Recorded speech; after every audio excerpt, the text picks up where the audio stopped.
Bismillahirrahmanirrahim. Assalamualaikum warahmatullahi wabarakatuh. Alhamdulillahi rabbil alamin. Wassalatu wassalamu ala asrafil anbiya'i wal mursalin wa ala alihi wa sahbihi wa man tabi'ahum bi ihsan la yaumiddin, amma ba'd. Akhwafillah, azani Allah wa iyyakum. Setelah berapa pertemuan yang lalu dibahas tentang masalah isme-isme yang menyimpang dari ajaran Allah Subhanahu wa taala. Sekarang pada kesempatan kali ini kita insyaallah akan membahas isme yang selamat, golongan yang selamat, golongan yang mendapatkan petunjuk dari Allah Subhanahu wa taala, yakni golongan atau yang disebut dengan al-firqah an-najiyah, yakni golongan selamat Ahlus Sunnah wal Jamaah. Perlu kita ketahui bahwa terkadang sebagian kita atau sebagian orang dalam memandang masalah Ahlus Sunnah ini ada yang gulu dan ada yang sangat meremehkan. Ya, ada dua kelompok yang boleh dikatakan yang satu berlebihan terhadap makna ini dan seakan-akan mengklaim hanya golongannya atau kelompoknya atau organisasinya yang berhak menyandang nama Ahlus Sunnah wal Jamaah, sedangkan yang lainnya tidak. Ada yang terlalu menyepelekan dalam artian bahwa semua kaum muslimin atau bahkan kalau melihat dari hadis-hadis tentang firqah an-najiyah, dimaksudkan bahwa semuanya selamat kecuali satu golongan. Ya, ada yang dibalik-balik demikian. Ini terjadi. Dan ada juga yang mengatakan bahwa kelompok A Ahlus Sunnah selainnya bukan. Pengajian A Ahlus Sunnah yang lainnya bukan. Atau organisasi A Ahlus Sunnah yang lainnya bukan.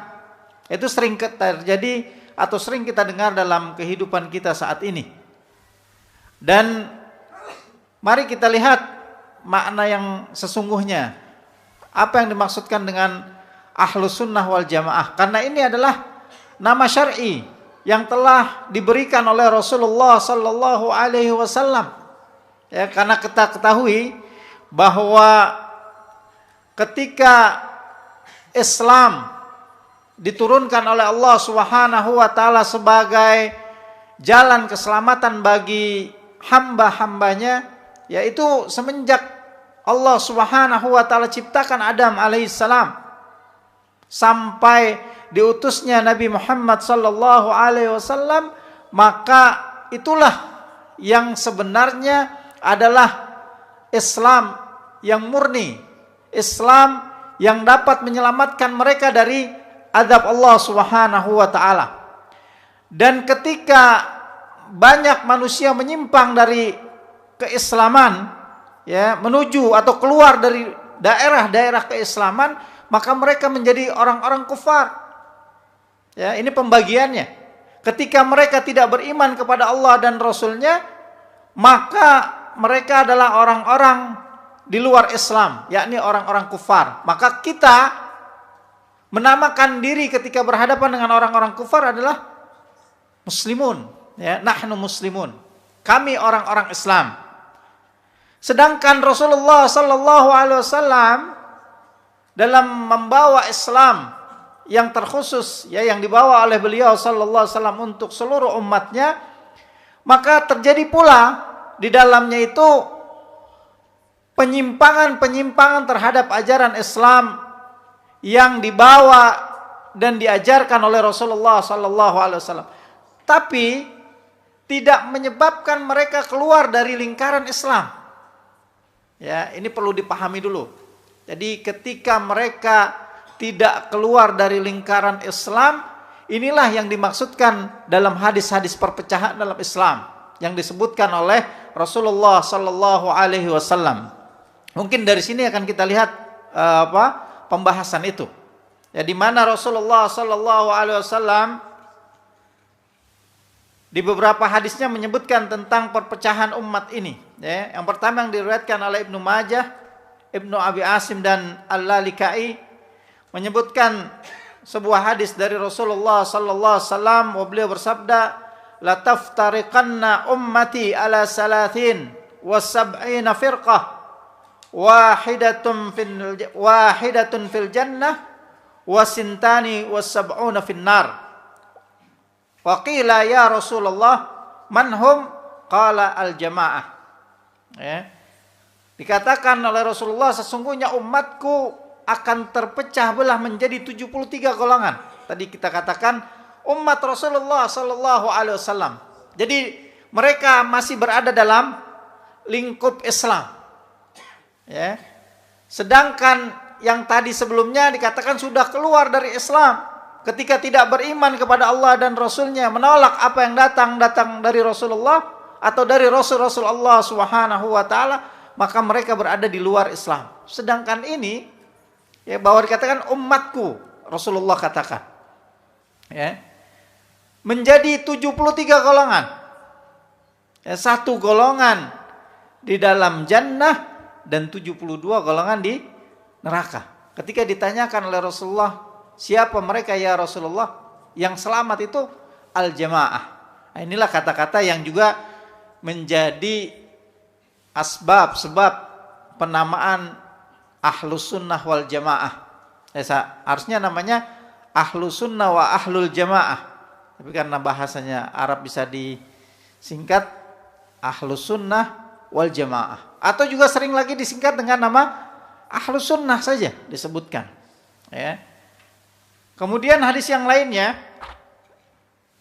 yang diriwayatkan oleh Imam At-Tirmidzi, Hakim dan Al-Lalikai disebutkan bahwa inna bani Israil tafarraqat ala sintaini was sab'ina millah wa sataftariqu ummati ala salatin was sab'ina millah kulluha finnar illa wahidah. Qalu man hiya ya Rasulullah? Qala man kana ala ma ana alaihi wa ashabihi. Sesungguhnya Bani Israel, ya, Yahud dan Nasara yang merupakan Bani Israel terpecah menjadi 72 golongan. Ya. Kemudian umatku akan terpecah menjadi 73 golongan. Kulluha finnar illa wahidah. Semuanya di neraka kecuali satu golongan. Qalu, siapa mereka ya Rasulullah? Ditanyakan oleh para sahabatnya, maka beliau menjawab, man kana ala ana alaihi wa ashabi. Mereka yang meniti jejakku dan jejak sahabat-sahabatku. Nah, maka dari sini disebutkan makna kata-kata yang selamat, ya, golongan yang selamat adalah ahlus sunnah wal jamaah. Dari hadis-hadis ini diambil kesimpulan bahwa nama inilah yang disebutkan oleh Rasulullah sallallahu alaihi wasallam sebagai satu golongan yang mendapatkan pertolongan dari Allah Subhanahu wa taala, bahwa mereka adalah orang-orang yang selamat. Selamat dari apa? Artinya mereka selamat tidak masuk ke neraka sebelum memasuki surga. Jadi mereka masuk ke surga tanpa melalui neraka. Karena nanti penduduk surga itu ada dua. Ada penduduk yang langsung, ya, menghuni surga, dan inilah mereka yang disebut dengan golongan yang diselamatkan oleh Allah Subhanahu wa taala, al-firqatun najiyah. Artinya mereka masuk surga tanpa mampir melalui neraka. Ya. Sedangkan golongan yang kedua, penduduk yang kedua adalah mereka yang harus dicuci dulu di neraka, tersebabkan adanya dosa-dosa yang tidak diampuni oleh Allah Subhanahu wa taala.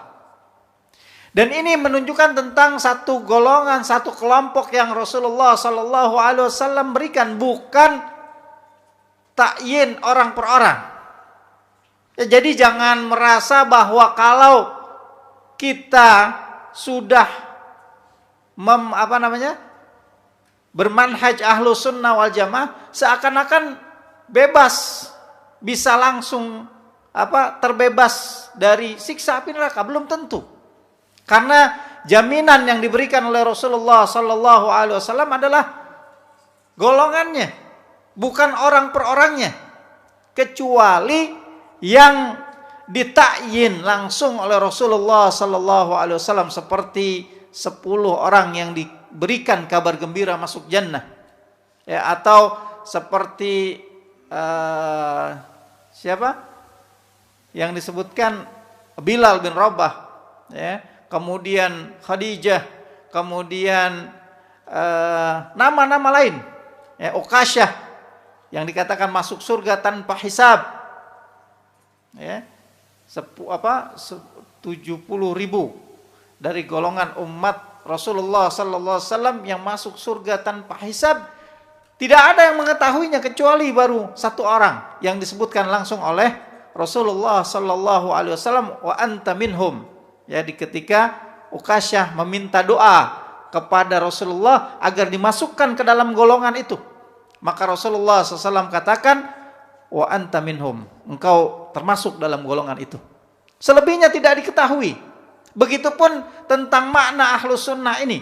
Ini adalah satu kelompok jamaah yang dijamin oleh Allah Subhanahu wa taala masuk surga tanpa melalui neraka. Tapi tidak orang per orang. Begitupun manhaj ahlus sunnah menjelaskan bahwa mereka yang keluar atau tidak masuk dalam manhaj ahlus sunnah wal jamaahnya diancam dengan neraka. Tapi pribadi mereka bisa jadi ada yang langsung masuk neraka, masuk surga. Ya. Kalau pribadi, karena dalam pandangan manhaj ahlus sunnah wal jamaah, dosa-dosa besar itu ada dalam masyiah Allah Subhanahu wa taala. Kalau Allah menghendaki, Allah mengampuni. Kalau Allah menghendaki, Allah mengadabnya terlebih dahulu. Ya, ini yang harus dipahami secara global tentang manhaj ahlus sunnah wal jamaah.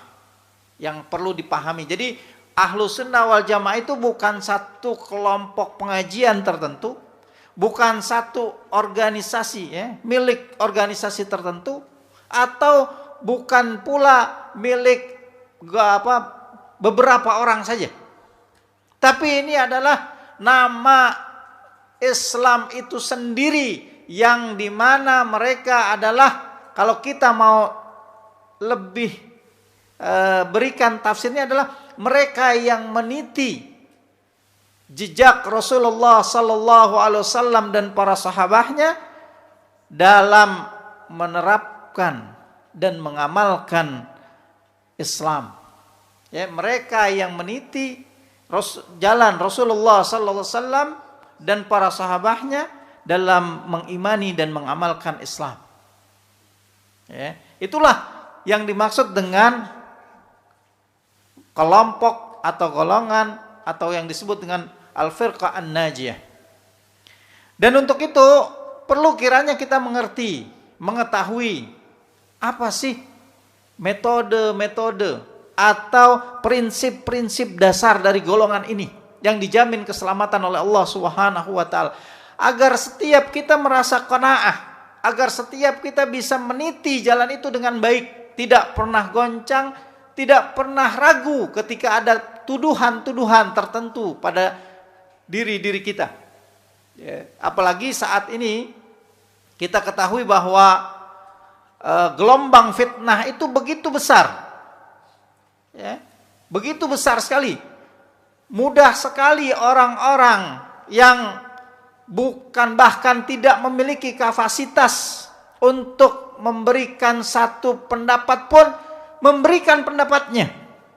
Mudah sekali menuduh saudaranya dengan tuduhan-tuduhan yang sangat berat, gitu ya. Seperti katakan ahlul bid'ah, bukan manhaj ahlus sunnah, bukan metode ahlus sunnah. Nah, ini seringkali meragukan kita kaum muslimin dalam menjalani dan menerapkan apa yang dimaksud dengan apa yang kita pahami dengan makna ahlus sunnah wal jamaah itu sendiri dalam kehidupan kita. Ya, dalam buku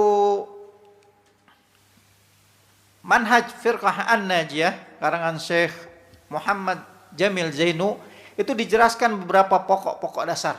Ya, padahal dalam buku kita juga ada, ya, tentang firqah an-najiyah atau prinsip-prinsip dasar firqah yang selamat, golongan yang diselamatkan oleh Allah Subhanahu wa taala. Tapi kita akan merinci apa yang disebutkan oleh Syekh Muhammad Jamil Zainu, ya.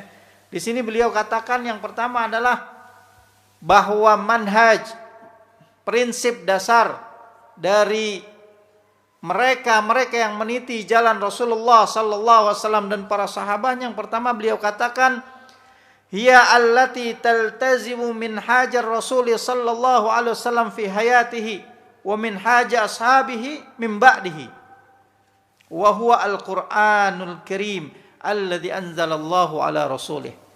Yang pertama beliau katakan bahwa orang yang meniti jalan siratal mustaqim, jalan golongan orang-orang yang selamat, senantiasa iltizam, berpegang teguh kepada manhaj Rasulullah sallallahu alaihi wasallam ketika beliau masih hidup dan para sahabatnya ketika beliau telah meninggal dunia.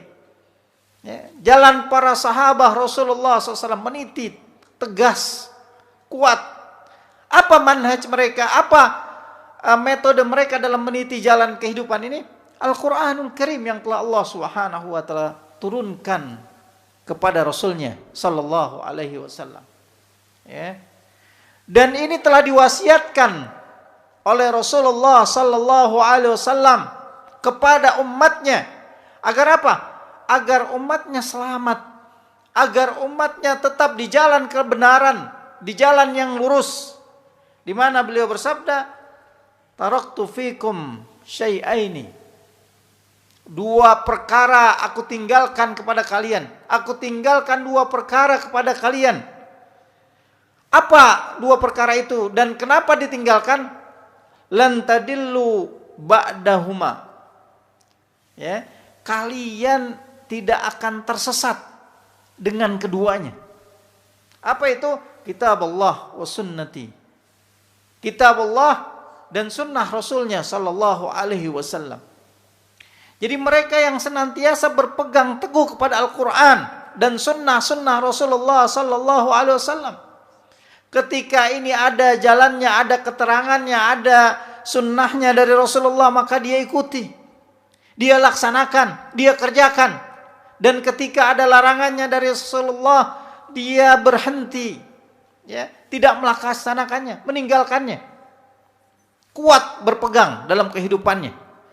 Ya, pokok ketika ini ada sunnahnya dia jalan. Tak peduli orang mau bilang apa. Yang penting dia berada di dalam sunnah Rasulullah sallallahu alaihi wasallam.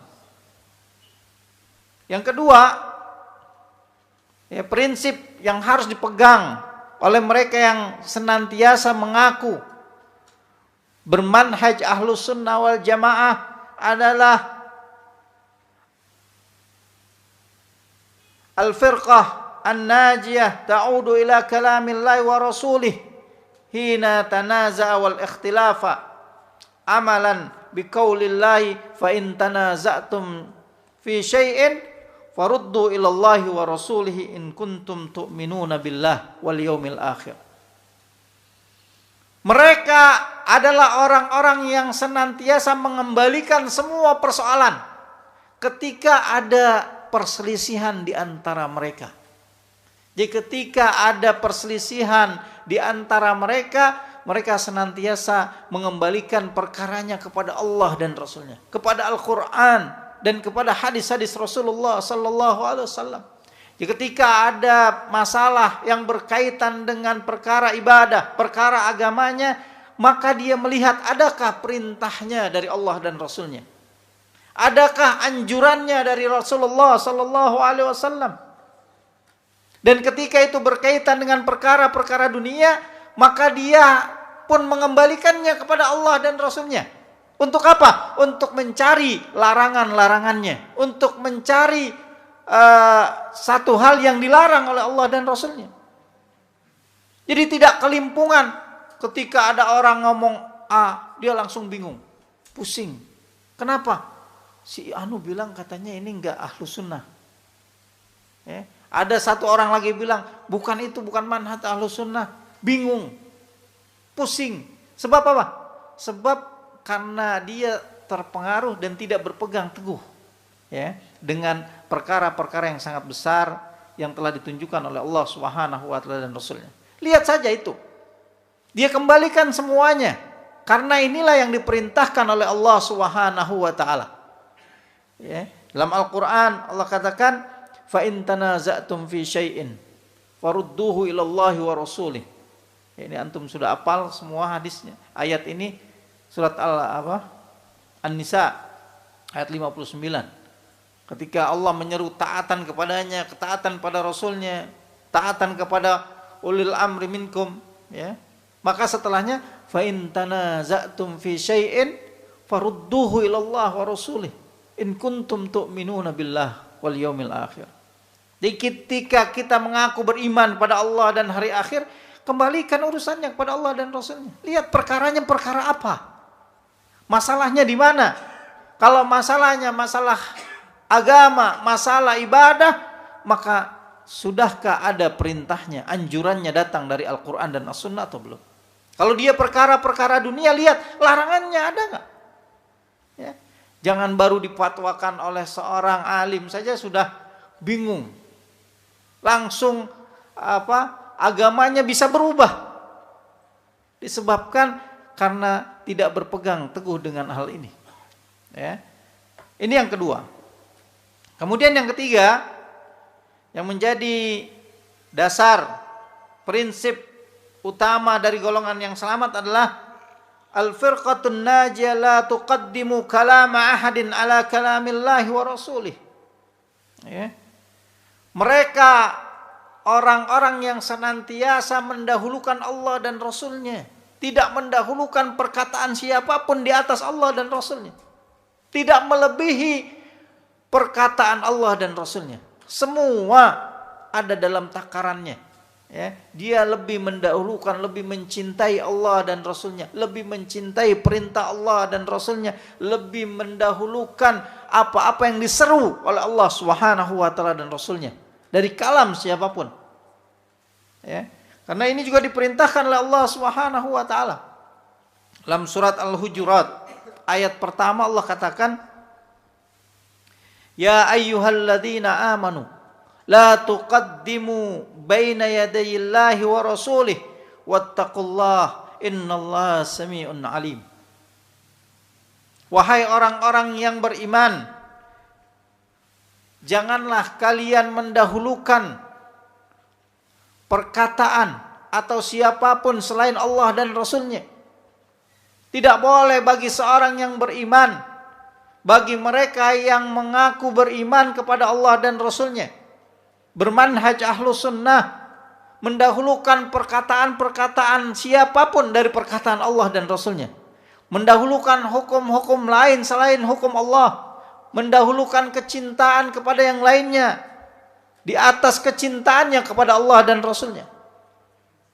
Ya, ini perlu diperhatikan oleh kita semua. Jadi dia senantiasa mendahulukan Allah dan Rasulnya di atas segala-galanya. Karena ini prinsip dasar bagi mereka yang mengaku menjadi golongan yang diselamatkan oleh Allah Subhanahu wa taala. Al-firqatun najiyah ahlus sunnah wal jamaah. Ya. Kemudian yang lain yang disebutkan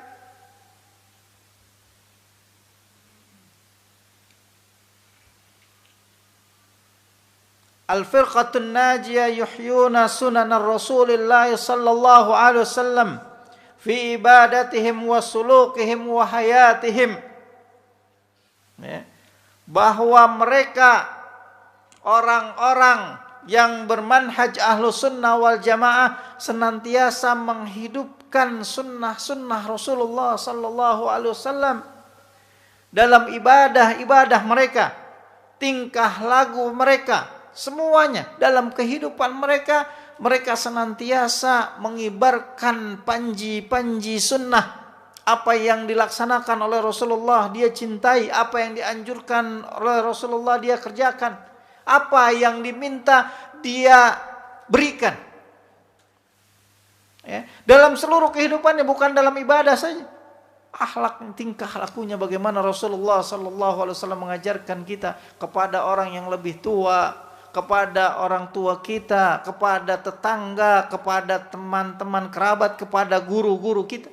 Semuanya diajarkan oleh Rasulullah SAW. Dan mereka yang mengaku ahlus sunnah harus menerapkan ini. Ya, ini prinsip dasar dari kehidupan mereka yang mengaku bermanhaj ahlus sunnah wal jamaah.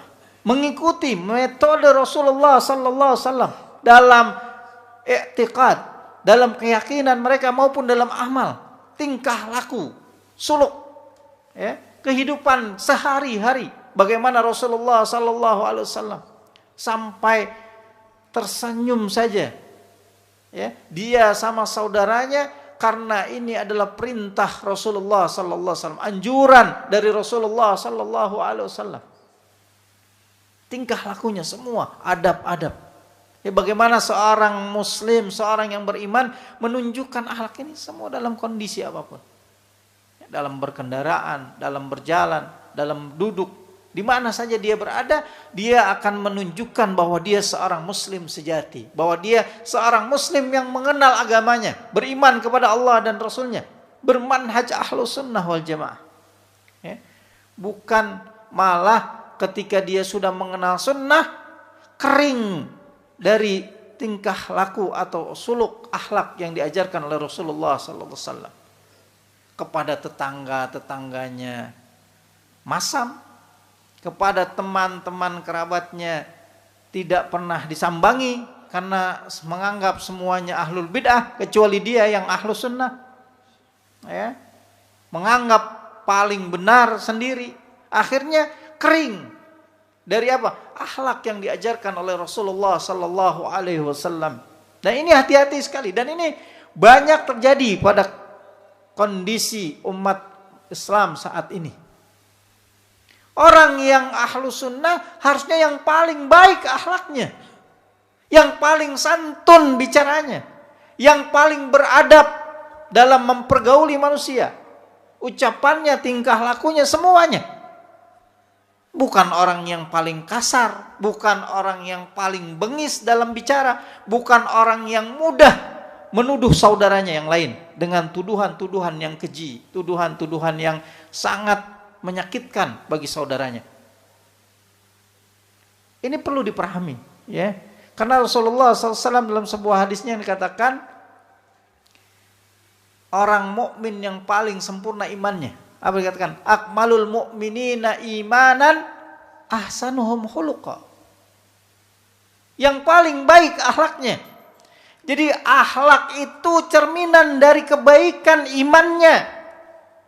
Akhlaknya dia timbul dari kebaikan imannya kepada Allah Subhanahu wa taala. Apa yang ada dalam dirinya, apa yang ada dalam jiwanya tercermin dalam semua tingkah laku dia, ucapannya, ya, tutur katanya, pendengaran, penglihatan, tangan dan kakinya semua teratur. Karena apa? Karena didasari atau timbul dari akidah yang benar, ya, keimanan yang benar kepada Allah Subhanahu wa taala dan Rasulnya sallallahu alaihi wasallam. Bukan yang paling mengerti tentang sunnah, yang paling mengklaim sunnah, tapi paling kasar dengan manusia lainnya, paling keji tuduhan-tuduhannya. Ya, ini hati-hati. Jadi ini harus diterapkan. Lihat bagaimana akhlak Rasulullah SAW terkenal sekali. Disegani bukan cuma oleh kawan-kawannya, oleh sahabat-sahabatnya, tapi juga disegani oleh musuh-musuhnya. Bayangkan, ya, musuhnya saja segan. Begitu akhlak Islam yang ditunjukkan oleh Rasulullah SAW, diajarkan oleh beliau. Kemudian yang lainnya, nah ini juga penting, ya.